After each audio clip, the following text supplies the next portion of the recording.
I hope so, because if not, maybe you should shut your computer off right now. Welcome, everybody, to Inside the Rut MX podcast. My name is Kenny Watson, and I am your host. Before we get started, I just want to say thank you to everyone that made this possible.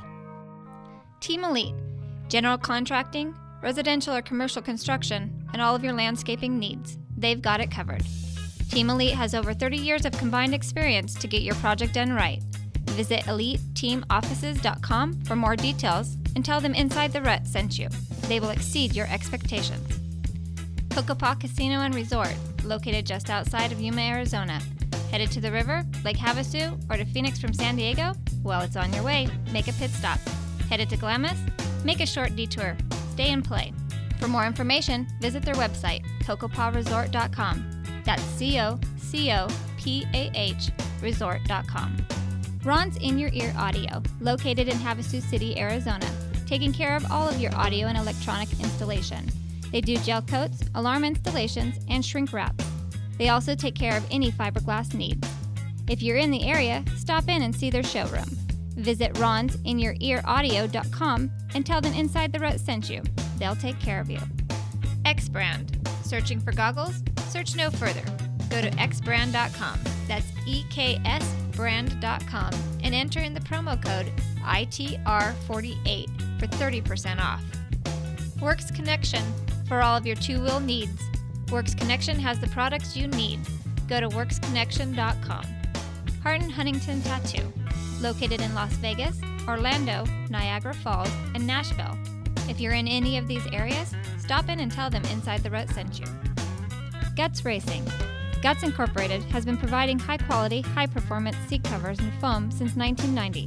Visit gutsracing.com to view their selection and use discount code ITRMX30 for 30% off.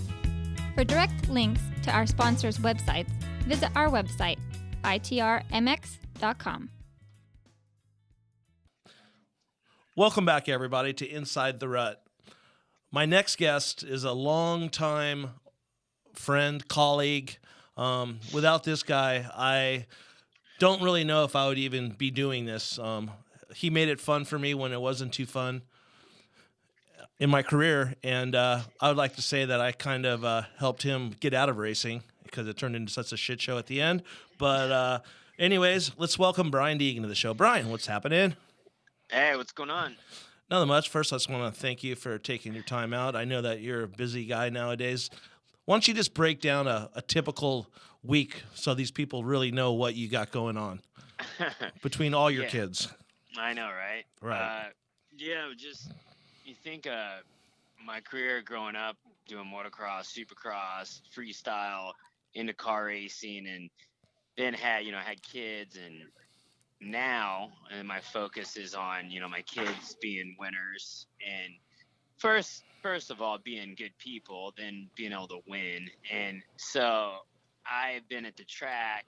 My days consist of getting up. I take my sons to school. My daughter's homeschooled now due to her good grades in racing. So I take my kids to school.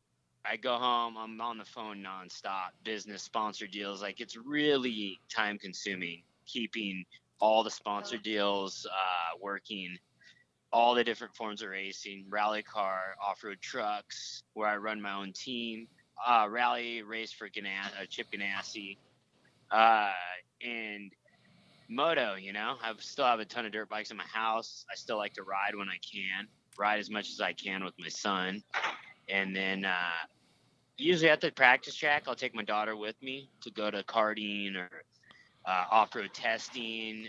It used to just kind of be for fun, bringing her with me when she was younger. Now it's more serious, where she'll be turning pro this year, and she hauls ass. So that's during the day. And then the boys get home, we go ride. Usually after school, I pick them up and we'll come to my house, ride the Supercross track, motocross. For fun, we hit ramps, hit the foam pit, because I feel like a lot of people like to segment that. You're either going to be a freestyler or a motocross, supercross guy.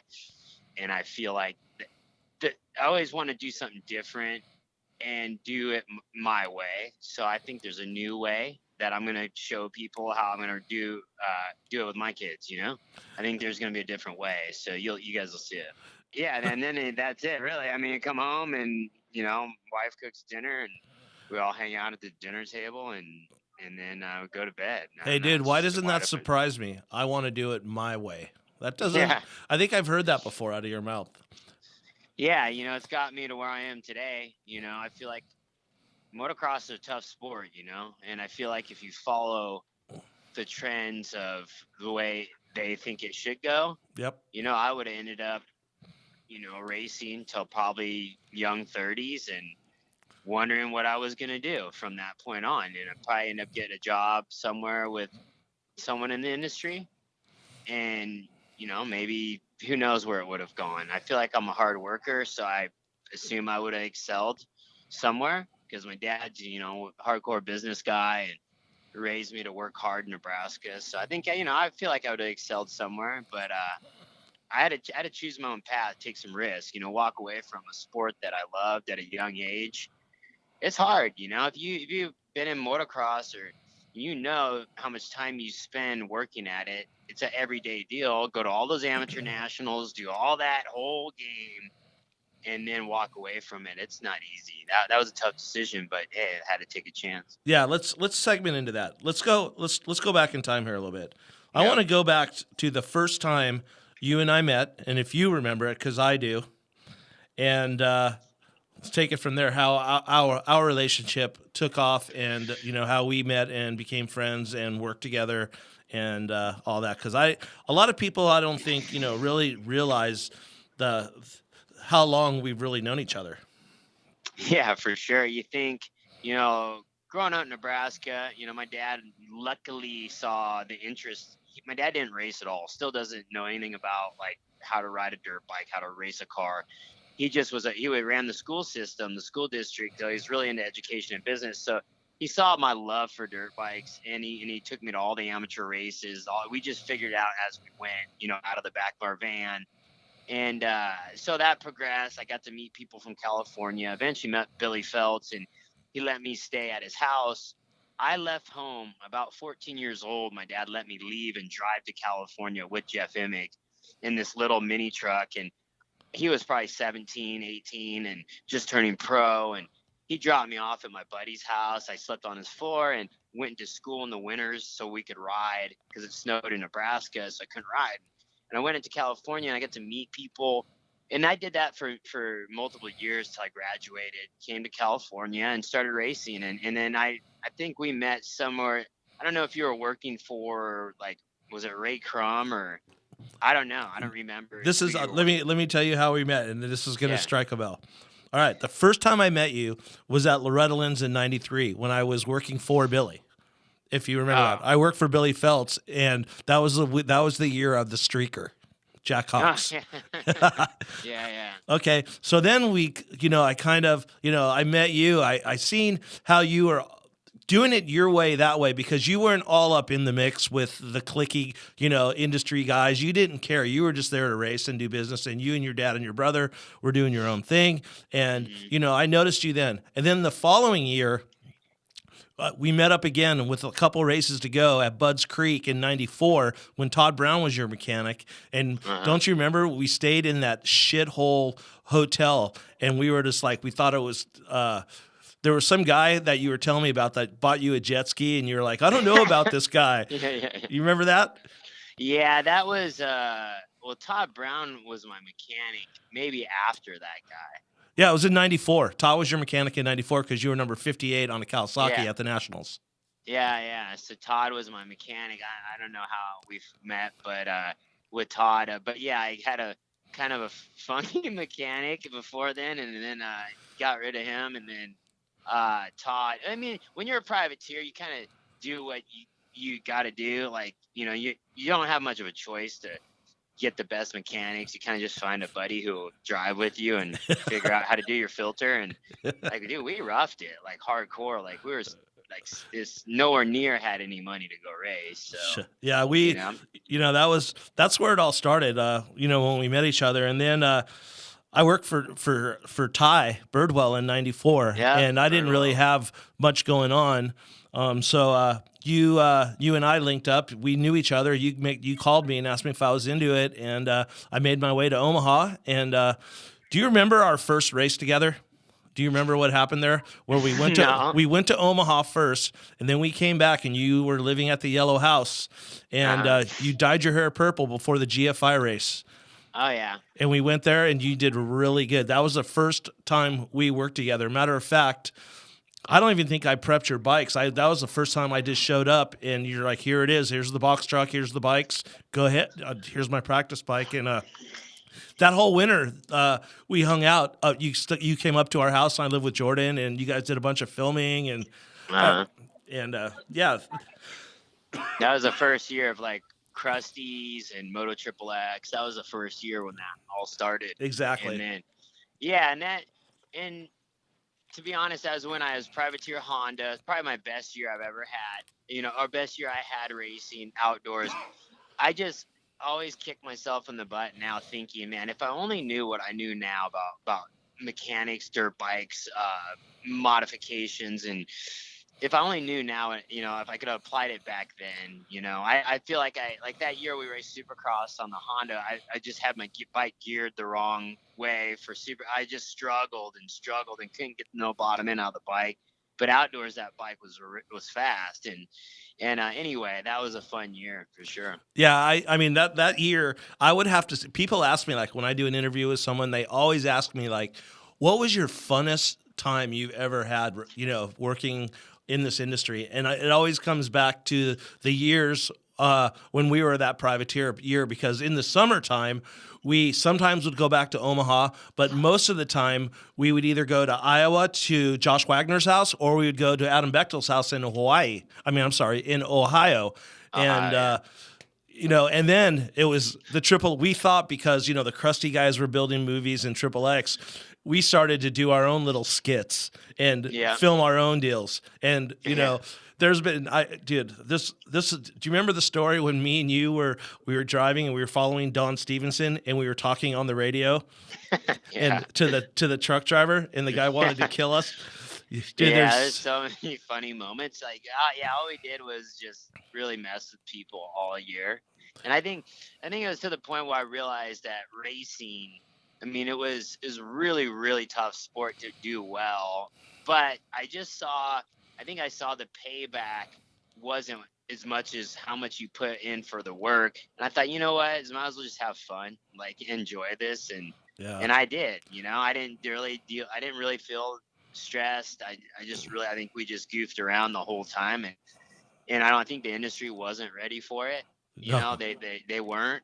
And it ruffled a lot of feathers. But man, there was some really funny times. You know, I mean, if either one of us wrote a book and we could just talk about, you know, to the time where what was his name? Ryan Hughes was going for the championship, and you were just jacking with him the whole time in practice, and how you guys got into that little fight and started fighting on the track. Yeah, and then how you were just sitting on the line going next to him, telling him how you were just going to come over on him and take him out. The dudes from Pain Can cut your jersey out. Remember, they drew flames up your arms with Sharpies. And then, do you remember that race, dude? You got stung by a bee, and you're all, dude, I got stung by a bee. I can't pull it. You know, my throat's swelling up. And I'm all, don't race. And you're all, I have to race. What are you talking about? You're an idiot. Get out of here. Yeah, I remember. That was Steel City. Was probably my worst race of the year, but yeah, it was fun. I remember, yeah, like Ryan Hughes and Phil Lawrence driving by my box van on the way out. They're like, "You better watch it, man." It was like something out of like some cheesy movie. Winners Take All. Yeah, like Winners Take All, dude. It was full on a scene out of that. Yeah, Karate Kid. Yeah, fun. we that was, you know, the beginning. And then, you know, I was, you know, your results showed, and, you know, you got a ride out of that. I think in '96 you went over to Chaparral, and that was the beginning of, you know, that Chaparral, where it was, I think, the first time in your career where you were being told what to do, what to wear, and what to say, and that didn't work out too well. No, you know what? I feel like I worked my whole life to get a ride, and that was what I got. They paid for paid for my racing, no salary, no this, that. The bikes were horribly slow. I just remember we had to go to the bikes. They just were really bad. And it sucked because I remember having to sign a deal. I think Larry Brooks was the team manager. And they were like, hey, you can't be goofing around. You guys can't be, screwing off like you have been. You got to be focused. And what kind of sucks is I remember that year I was talking to someone, it might have been Randy Lawrence or something, and he was like, hey, Mitch Payton's like, interested in possibly putting you on the team. And I just remember that I was so close, like so close to that. And I actually did race on the pro circuit team that was Shugel that one time when I was number 58. And they just threw me on, I think, Pedro's bike. And it was like, hey, he's hurt, jump on his bike, race. And I had to go right on the bike and race. And I just wasn't comfortable. And I think I got like 10th or something. And it was just not a good showing. And I don't know, whatever. I mean, just saying there's points where my path could have turned. And anyway, so I had to, go to Chaparral, be clean cut, no goofing around, whatever their contract BS said. And it was just a horrible year, I had a shitty year and it just wasn't fun. And it just, I don't know, it's lame. Then greatness happened. Yeah. Greatness happened. Yeah. 1990. And they wouldn't let you be my mechanic. That's right. They were like, Kenny can't be your mechanic either. No, but then greatness happened. I was fine with that because I really didn't want to work there. Then I hooked you up with my buddy Steve Edwards, and then he got fired. And then it was just, but whatever. But then in 97, the Triple X team started. And you were without a ride, and I let you know what we were doing. And it wasn't the best situation at the time, for sure. But it was one of those situations that we weren't going to go play by the rules, and we were going to do whatever we took. And we never said, we don't want you doing this and doing that. A lot of people remember that team in that race because of what you did that first week. But a lot of people don't realize. They're like, oh, he won the opener. No, he didn't win the opener. The opener was when you landed on Jason Partridge and you broke some vertebrae in your back. Yeah. And you didn't ride all week and didn't even know if you could ride that weekend. And you and Mark Smith, were like working, doing what you had to do to get you, there. But my funniest recollection of that is your wife at the time, Marisa, was your girlfriend, and you guys were brawling over something.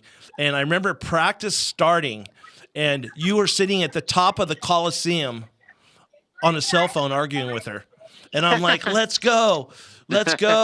And you're all, hold on. We were screaming and yelling. And you know what? That was just, that night went down in history. And, it's something I'll never forget. And I know you won't. And, I look back at it, and I remember one thing you told me after that race, and it was just me and you when we were, in the truck and everybody was gone. You said, hey, dude, I did what I wanted to do. All I wanted to do was win a race, and I accomplished my goals. Now I'm just going to have fun with this and see where it takes me. And from that point on, in Supercross, we really didn't have any great races. But when we went outdoors, it turned into a whole new ball game. Yeah. I agree. I think I think if we would have had the right setup, such as like good stiff suspension, a bike with tons of bottom end, I think we would have had a different story in racing Supercross. And the ability to go to the test tracks and practice. That was my number one downfall. And is these privateers go out and race, they don't have access to Supercross tracks. Well, they do now. Now you can go to Milestone and do a few different little tracks that you can go to now, which we didn't have that back in the day.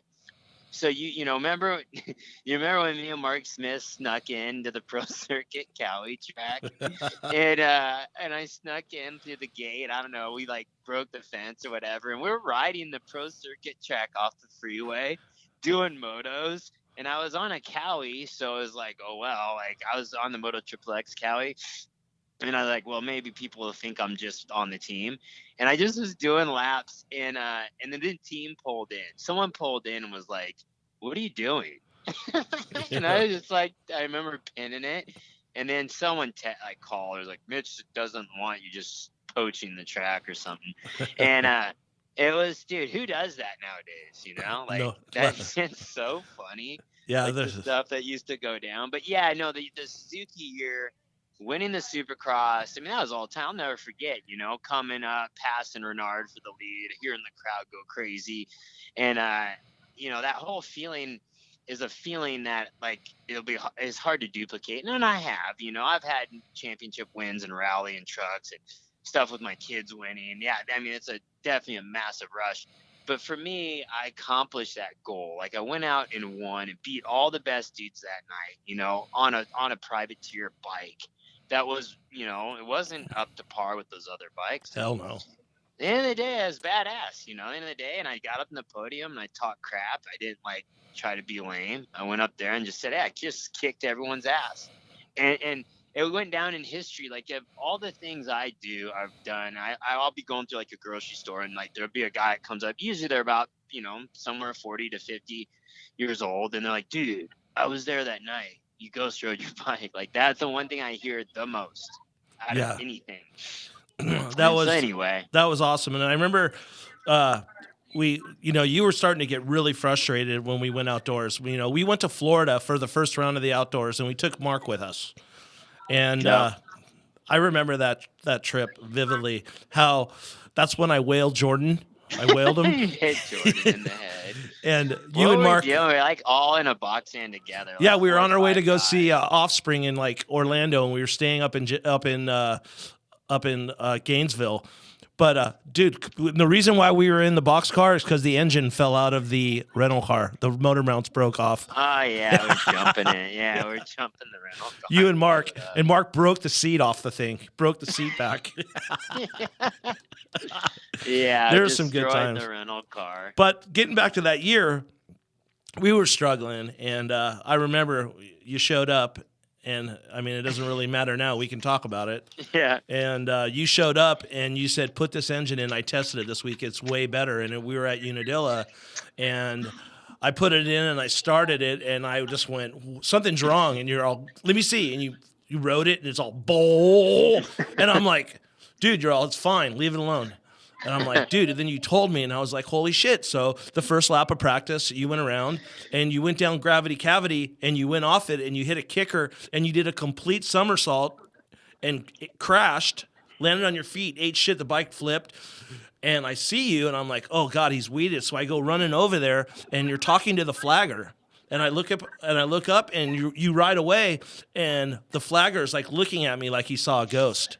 And I'm all, what'd he say? What'd he say? He goes, who was that? And I'm all, what did he say?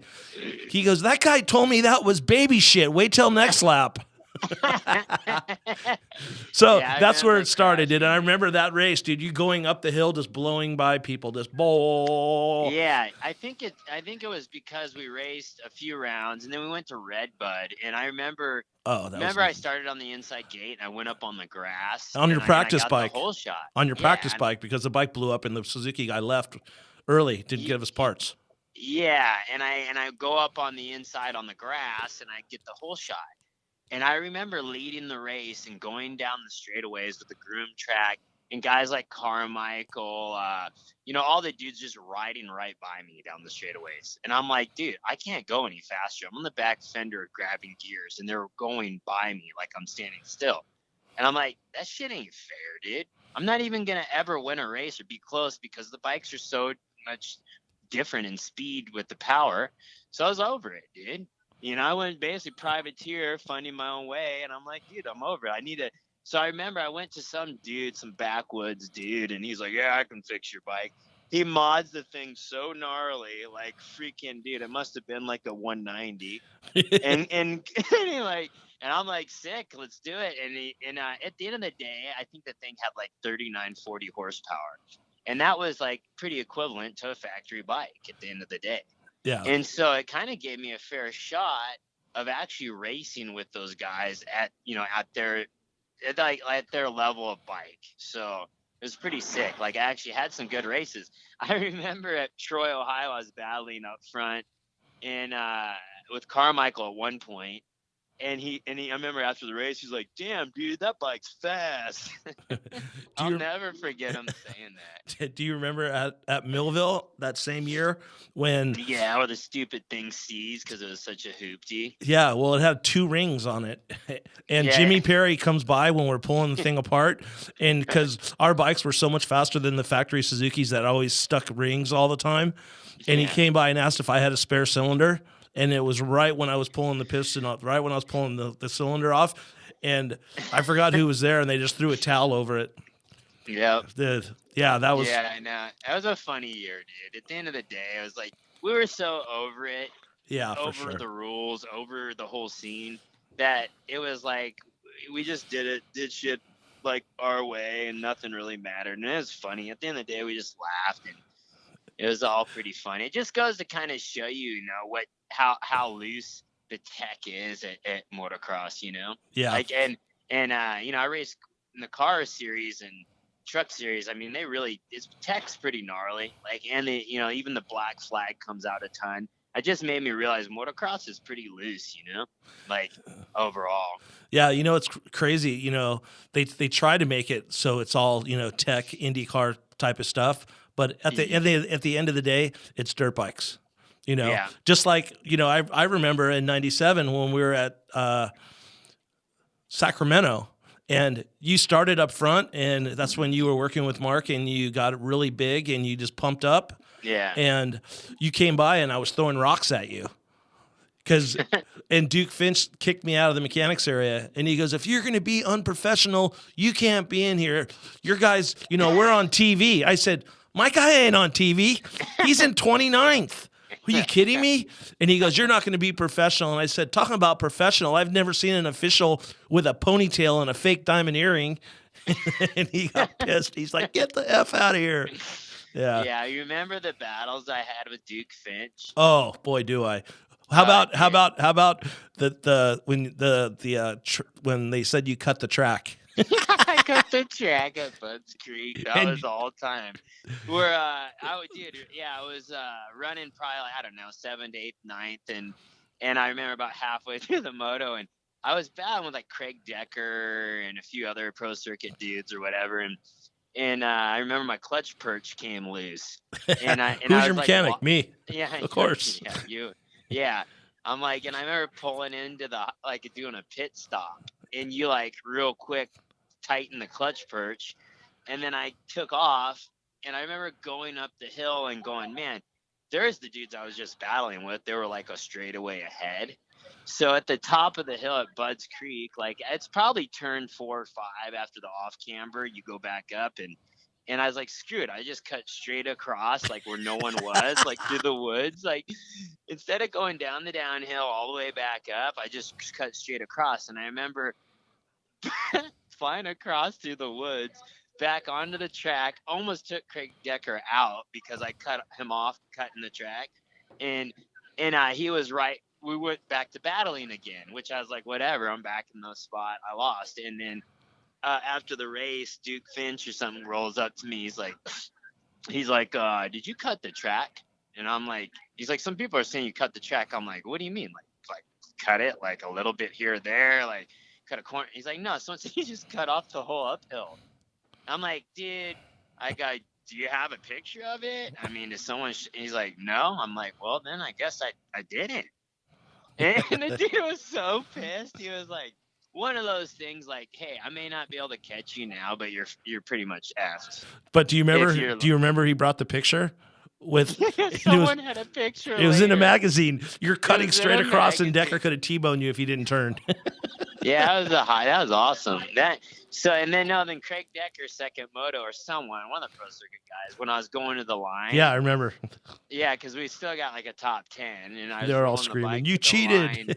And one of them's like, "Bro, why you cut the track?" And I remember going like, "F you," or said something like, like talk crap to him, and he just shut up. It was pretty funny. Yeah, we've had some of those racing stories, man.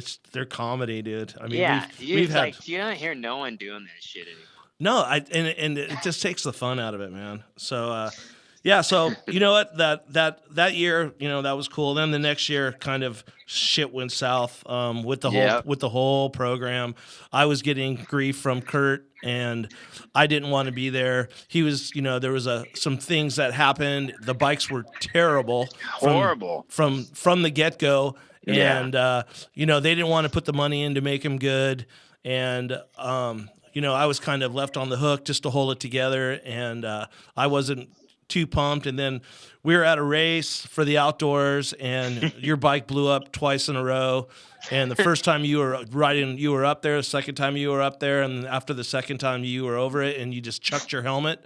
And they Threw tried my to tell me helmet. that I had to fine you or tell you to write an apology letter. Yeah. And I told you that, and you pretty told me, F off. I'm not doing neither. I quit. And that was the end of Brian Deegan at Moto XXX. Yeah. know? I remember. I thought you guys were kidding. That was the best because we used to destroy so much stuff. I know, like- right? But I think that was the point when Moto XXX actually felt like they may actually be a team, like may actually get serious and Yeah. like, be a factory team, and it kind of went. They were going the way we were going away from, and it's kind of weird. Yeah. And then I bailed and ended up at like Team Stiffy or something stupid. And then that was like when freestyle was kicking off pretty hard, and I was like, man, I started getting paid a little bit to do freestyle, and I was like, dude, I'm out. So Yeah, that's good. So the off-road, the four-wheel deal with you, where do you see yourself going with that? What's the goals for you? Are you hopefully you want to go, NASCAR someday, or, truck series? What's the goal, or is it you want to work with to get your daughter in there first? you know what? Long story short, I tried to go to Nationwide, which is Xfinity now. I tried that 4 or 5 years ago when I got into truck racing about 09. It was the year that Rockstar was like, hey, what do you think about getting on this truck team? We'll help you. And so they gave me a little bit of money to race on this team. I went to the first races of, like, back then it was like Core or some off-road series. And I raced, and I just loved it. It was so awesome. It was like motocross, but in a race truck, and you didn't really get beat up. The risk of getting hurt really wasn't there. So I just was like, all right, I'm going to focus super hard. That next year, I remember I invested my own money in it, went and got a truck. But I was to that point where, like, I had probably about 50 grand to race on a $150,000 program, So I was like, I got to make this work somehow. And all I remember doing was put my motocross mentality into truck racing of studying and practicing. And I went out and ended up winning the championship my first year. And then the sponsors started coming, and then I started getting money to race, and it made the transition because I didn't want to go back to freestyle. It was too dangerous, and I got hurt too much. I had too many near-death experiences with freestyle. So I started racing the trucks, winning championships one after another. Like, I ended up winning the pro championship in the Pro 2 class, which is the premier class against like Rob McCacker and Renazet, all the best, McGrath, all of them. And I ended up winning the championship my first rookie season in that class also. So I had a ton of momentum there. And then I started getting into, like, man, I want to start doing products. Like, my business mentality kicked in, and I had built Metal Mulisha clothing brand, and that thing went huge with freestyle and that whole era. And it was time for me to make the next step. So I got into the off-road parts and building products. And then that's kind of my focus now. Like, I'm, racing full-time off-road. And I'm got Deegan 38 tires with Mickey Thompson. I had a choice of what tire company to be with because I was winning. And that's in off-road and any car racing, the tire game is the big game. That's like being sponsored by factory Honda or something. Your tire company, your tire brand you're with. So yeah, I took a chance. I went to Mickey Thompson because they weren't a strong racing brand at the time. And I did a deal with them, but in part of that deal, I said I have to get a signature tire. And a lot of people said, "Oh, that'll never work." I was with Maxxis before. I tried to do it with them. They said, "No, that'll never work." Mickey Thompson took the chance. We built an all-terrain tire, a Deegan tire, Mickey Thompson's the only tire brand that's got true heritage of being a badass. Like, it's an American brand. He did the Mickey Thompson series in the stadiums. Everyone remembers that. That was badass. And so I was the revitalize of that brand, and it just worked perfect. So anyway, that's what I'm doing now is doing the tire game. We just came out with the all terrain that's killing it, and but for NASCAR, when you look at my life has always been about setting goals and achieving them. And my goal was to win off-road championships, and that's what we did. But I was like, I want to go to NASCAR. I want to say I went to the top. I want to say I came from this small town in Nebraska, made it all the way, won a Supercross, won X Games, won Rallycross, won off-road, and I want to go to NASCAR. I know I won't win there because it's a lifelong working game to win there, to be that good, but I just wanted to make it and say I made it. So I worked at it. I raced super late models at Irwindale.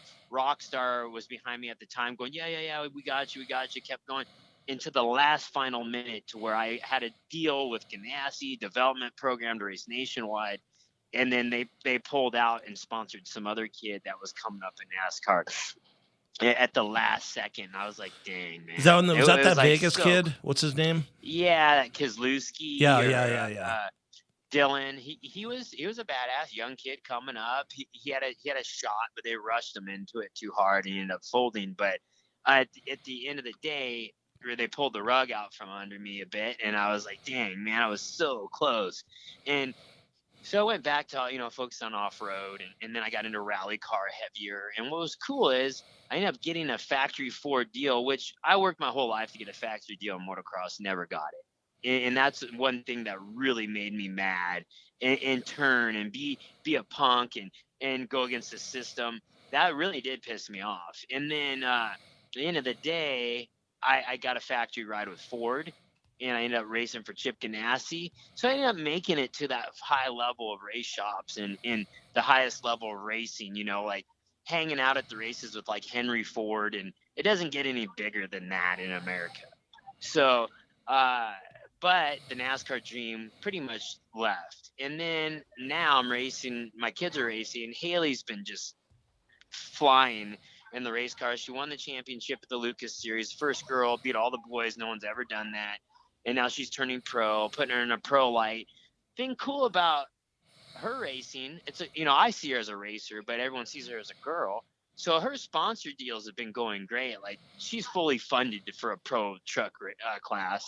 And but then we thought, you know what? She's been racing legend cars, which is like amateur series for NASCAR for kids to come up. So she's been doing pavement, oval, and now road course. And I put her into a full-size stock car. And the test every test has gone super good. Like, everyone's like, damn, like that, she drives really good. And I always thought maybe it's just a proud dad. Maybe I'm just think she's good, So I started taking her to Charlotte, NASCAR country, and putting her in the system. And now the phone's ringing. Now she's getting tests with manufacturers. And so the goal is for next year, she'll get picked up by a manufacturer. They'll develop her to go to like a Kyle Busch team for the truck series, and then into Xfinity and Cup. I don't know. That's the goal. Like, so yeah, the goal is to get to NASCAR, but this time it'll be through, my kid. So that's what I see. That's so. It just seems like yesterday she was born, dude. It's crazy. Yeah, imagine that. Like, isn't that crazy? Like, you think of like in the end, if that happens, that's a pretty crazy story if it does pan out. Yeah, it's crazy. It seems like yesterday I was in the backyard of Maurice's parents' house in Corona when you guys got married. I know, right? Yeah, now you guys are, man, that's so awesome. It's, I think that's really a good way just to wrap this thing up. I think, a lot of people really know you as, I don't think there's so many new people involved in this sport from that, came around in the last like 10 or 15 years that don't really know your racing, standpoint and, how you are as a businessman, and, that's the whole Mulisha thing, now the tire thing, and, the Deegan brand itself, how powerful that name is in motorsports is awesome. Yeah, that's crazy. When we first did our first go around, we we didn't have the respect, you know, and people were just like, looked at us a certain way. And then I left the sport and did 10 years of like hard time in freestyle motocross, like breaking bones, creating new tricks, like having a movement. Think of the 90s, like when Shift came out, when like Emick and McGrath were racing, they were partying, they were racing, you know, and then freestyle came out, you know, it was like me and Seth and Metzger and like all the crusty demons. Think of that era, how crazy that era was, and it will like never be repeated. I don't ever seeing it ever happening again. It can't. Like we lived that era. Yeah, that's awesome. Like we have more funny stories that we forgot than most people live their whole life. Yeah, I mean, there's awesome stories, you know, celebrating Shelley Lawrence's birthday, seeing you know, one of those cool guys get put to sleep in front of the house, going, what happened? Yeah. You know, it's just it's nonstop, you know, endless stories with the bear. Rest in peace, Mark. Brian, good talking to you, buddy. I'll keep in touch. Congratulations on all the success for you and your family, and we'll see you around. No, awesome. Thanks for having me, and I'm sure I'll be in this game a lot longer, you know, with my son coming up, and looks like he's going to be Supercross bound here in one day, so be back in the game, ghost riding. There we go, full circle. Right on. All right, Brian, take care, bud. All right, later. All right, thank you. Last but not least, I would like to thank all the people that make this happen for us. Thank you very much. I would like to thank Team Elite, Coco Pa Casino and Resort, Ron's In Your Ear Audio, X Brand, Words Connection, Hart and Huntington Tattoo, Guts Racing, and last but not least, you, the people. Thank you very much for listening. Keep on keeping on. Talk to you soon.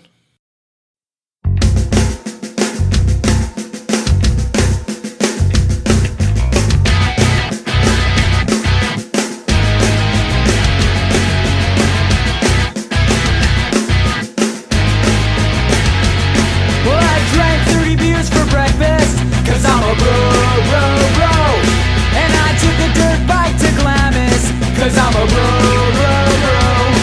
I didn't jump one fucking jump, cause I'm a bro. I just talked about the river, cause I'm a bro. And crushed these demons of dirt, cause I'm a bro.